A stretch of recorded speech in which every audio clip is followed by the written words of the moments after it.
So it's always cool to do the podcast a week after a Ravens victory.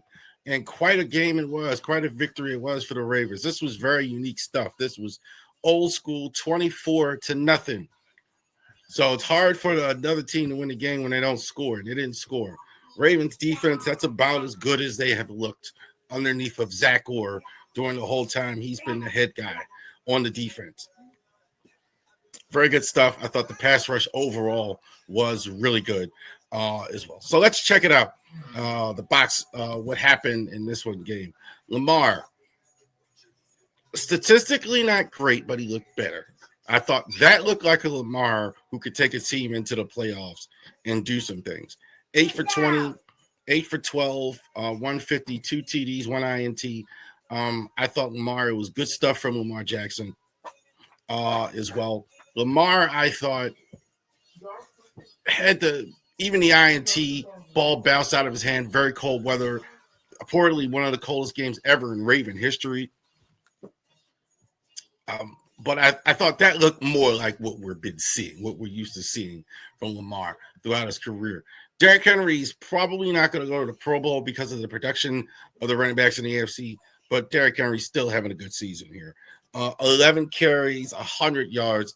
It just is flat out baffling why he's not getting more carries. Now, they ran the ball more in this game. You saw a little bit more Lamar Jackson running the ball. You saw Keaton Mitchell getting some carries. So they did run the ball overall more as well, and that should be the formula anyway. You should be running football a lot as well.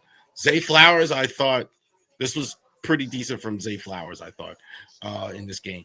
Zay Flowers did have that drop early that cost the interception. The weather was bad, but he kind of pops every game. Every game you're getting something big from Zay Flowers, which is really good. DeAndre Hopkins did well in this game. They didn't have those Rashard Bateman in this game. Thank you very much. Girl Scout cookies with these cookies here. So, right. So, but did he get something big from Zay every game as well? But we will see. That was pretty good stuff as well in this one. Mike Green got a sack in this one across the board. I think, to me, I'm really tracking him as far as his going forward. Mike Green had a sack in this game. Tavius Robinson had a sack in this game. Travis Jones had a sack in this game. Best I've seen pass rush look, I thought, for the Ravens, and it made a huge difference. They have good guys on the back end, I think, but the pass rush is so vital to what they're doing. Joe Burrow, not a great day for him. Obviously, no touchdowns because you didn't score. He had 2 interceptions, 25 for 39. They're not helping him. They're not helping him. They outside of Jamar Chase, there wasn't a lot there for them. Don't get me wrong, and Chase is a stud, but the tight end production is really wasn't there at all. The other receivers really didn't step up.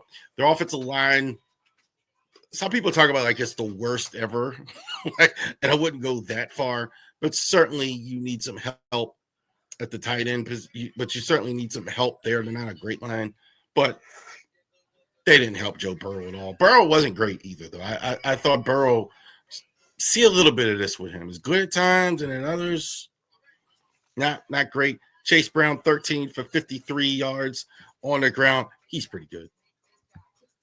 If there is a guy that I just seen like him and a lot of running backs in the NFL underutilized. Why aren't you, again, kind of like baffling, like why they don't use him more? They did find a way to get the ball to Chase. 10 receptions, 132. What's that? Half the yards, more than half, like the receiving yards. He was all they had. Even with the double coverage, he still got a lot of ball. I mean, this guy is really a good receiver. Even with double coverage, even with the other, whenever they went anywhere else, they really didn't do much. Demetrius Knight was good in this game. He had 2 sacks.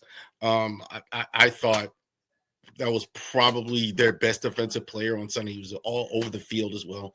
Their defense doesn't do much. Trey Hendrickson not being there, they don't have that natural pass rush, so they kind of scheme up stuff as well.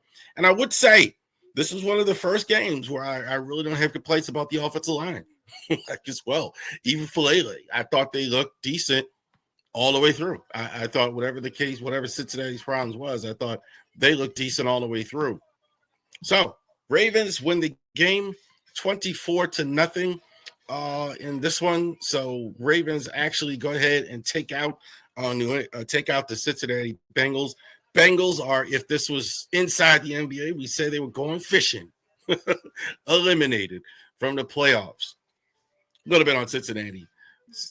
Cincinnati, they're not. You could tell. Like I heard somebody say this week, or last night on the open mic, Ken was talking about how ownership doesn't matter. Yes, it does. Look at this Cincinnati team. Yes, it does. This is like even when you get stuff right, it's not right. There was in a movie. I always make the joke about the old Eddie Murphy and Martin Lawrence movie. Life can't get right. Why can't you call them can't get right? Because they can't get right. All the talent that you have, you got Joe Burrow, you got Trey Hendrickson, you got Jamar Chase, you got T. Higgins, you got Orlando Brown. You draft high, but you still they just don't feel right a lot of times unless they get these tremendous gains from Burrow. So that's a problem. They're going to have to try again next year. I don't think they do anything with Burrow in the offseason. What would be the point? I think they're a little frustrated, but I think maybe he wants out. You could see that, but I don't think so. I don't think that's going to happen. But we'll see what happens with them in the offseason as well. But no Bengals, obviously, in the playoffs. And we got two of the best teams. This is definitely for playoff contention. The New England Patriots are back, 11-3, second best record in the AFC. Mike Vrabel, now former linebacker for the Patriots, now the head coach of them, and they are now playing this week. Flex to Sunday night because it's such a big game. Ravens still, even with the 7-7 record, fighting for first place, one game behind the Pittsburgh Squealers. So let's take a look. If some of you haven't seen New England, let's go over what's there in New England. Drake May, probably his worst outing last week, but really, he was really in the MVP conversation all the way up until then. But Drake May, I think, like, look, this guy, no surprise what he's doing in the NFL. Pinpoint accuracy, I think, good athleticism, not a Lamar Jackson as far as speed. I think he's going to surprise some people with his speed, I think, as well, but not a real burner, but really good accurate passer. Really good accurate passer. I think he's carrying them more than what people realize in New England. But Drake May, second year, you could argue now he's the best of the group now. Drake May, 23 touchdowns, 6 interceptions. So good stuff from Drake May. Another guy who's great in college, and I'm surprised he's good. Travion Henderson is there. Ramon Stevenson is there. Been there a couple of years, but this guy is the guy as well. Home run hitter. That's what it is. So certain guys are home run hitters. You want guys, running backs. You look at the last few weeks with guys like Chase Brown and who are good backs, but every time the ball gets in his hand, he can go to the end zone and take it all away. Didn't really play all season, so I think that's why the stats aren't even better than what it is. But 129, 625, 5 TDs, had a huge run last week in the game against Buffalo right off the bat. So definitely he's a guy that Ravens definitely need to be keyed up on. I think that's just going to be big to take away the play action that they like to run in New England with Drake May. And if you could do something to contain yourself with Henderson, they run the ball a lot. I do see that's the difference between Belichick and Brady and all that other stuff to what I'm seeing right now. They run the ball a lot. I think they kind of surprise people with that. Their number one guy is Stephon Diggs on offense as far as the receiving core. Stephon, not quite the receiver he once was, I think, but still very solid receiver. I've always liked his hands. I don't think he's got that blazing breakaway, tearaway speed like Stephon Diggs. I think more in his prime years, a few years ago, he would just really go past people like in the open field. I don't think that is as good as well. But definitely he's their top guy. They really don't have a great receiving core in New England. I'm really not that impressed with their receiving core as well. I think this is their best guy. But kind of like what we're seeing, the role. I think if they had a DeAndre Hopkins, this is kind of the role he would be in. Like he's getting more volume, he's doing a little bit more. I think that's actually a good barometer there for them as well. Harold Landry is there. So this is a guy that Mike Vrabel is familiar with. The lights there. This is a guy that Mike Vrabel is familiar with, playing in Tennessee with him. 7.5 sacks. Tied for the team lead. This New England defense is very, very good. Kind of like what we saw in Tennessee, very understated. Harold Landry, would you put him as up there with the TJ Watts and Hutchinson's as a star? But all this guy does is get double-digit sacks wherever he goes, plays well. Definitely a solid pass rusher. I think he's a better pass rusher than anybody we have. I think the run defense is really good. Against stopping the run. Secondary, I think, is very underrated. New England's defense is very, very underrated. I think that's the strength of the football team, even as good as Drake May has been. Lamar. That looked like Lamar last week. Running the ball, taking the ball upfield, hitting those pinpoint passes. That looked like the Lamar Jackson that we know, right? And this is the one that's going to have to be there the next 4, 5, 6 weeks if the Ravens do play it on the way to the Super Bowl and being successful doing something there as well. So we're definitely going to have to take a Lamar situation there. All right, there you go. All right, Derrick Henry. Solid season for him. He's almost at 1,200 yards received, 1,200 yards rushing. He's got 10 TDs. Derrick's been good.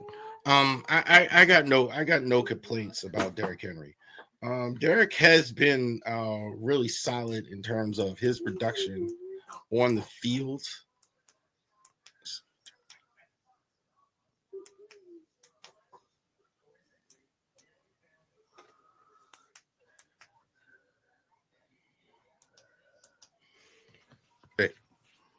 So Derrick has been really good in terms of his production on the field this year. Derrick, I got to tell you, I think a lot of the problems that Derrick has had is his offensive line. So definitely he's a guy that really needs to get production. I mean, if the line looks like it did last week, I don't have any problems with Derrick Henry doing what he does.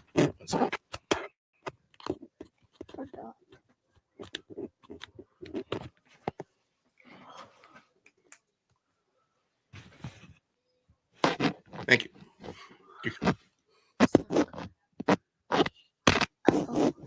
Derrick Henry, but Derrick Henry was sorry about that. Derrick Henry was solid last week. Zay Flowers, I think he's your most valuable Raven here over the season. Drops in the last game, notwithstanding.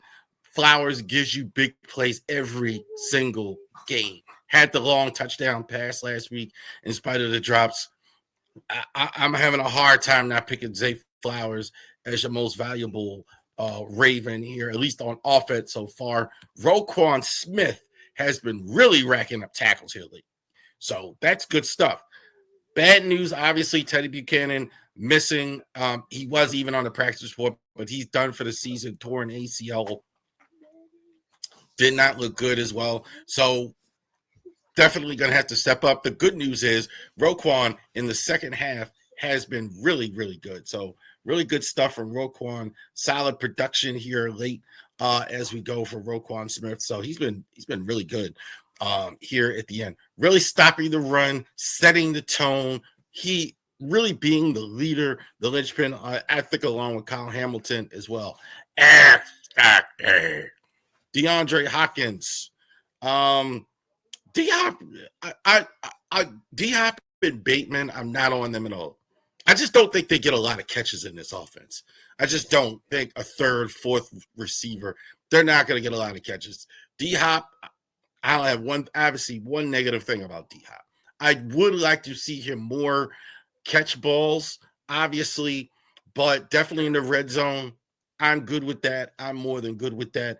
Definitely, Bateman did return to practice this week, but if they need to play him more, fine with D-Hop. I think he could be a big X factor. Certainly on the other side, Trent Simpson is an X factor because you're not going to have Teddy Buchanan anymore this year. I would say Jay Higgins leading the practice report, which is on ravorisports.com, which is on the Ravori Sports Twitter page and Facebook.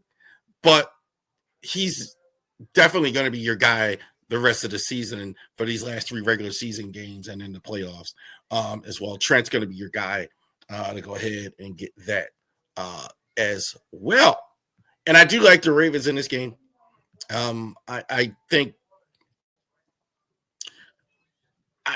think New England is going to have some problems here. They haven't really been in a game like this yet. Last week against Buffalo, they kind of gave it up late. So I do think the Ravens do find a way to win this game. Lamar feeling a lot better the way Lamar looked in that one as well. And New England doesn't really have any game-breaking receivers to really take away that the really good Ravens secondary. Secondary's been good, man. Secondary's really been good for the Ravens as well. So there you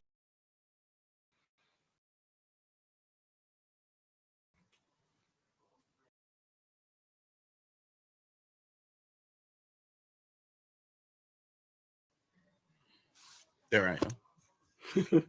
All right. So thank you for that. And we got that taken care of as well. So Ravens down. Here we are as a quote Dave Johnson. No, because the playoffs here are upon us.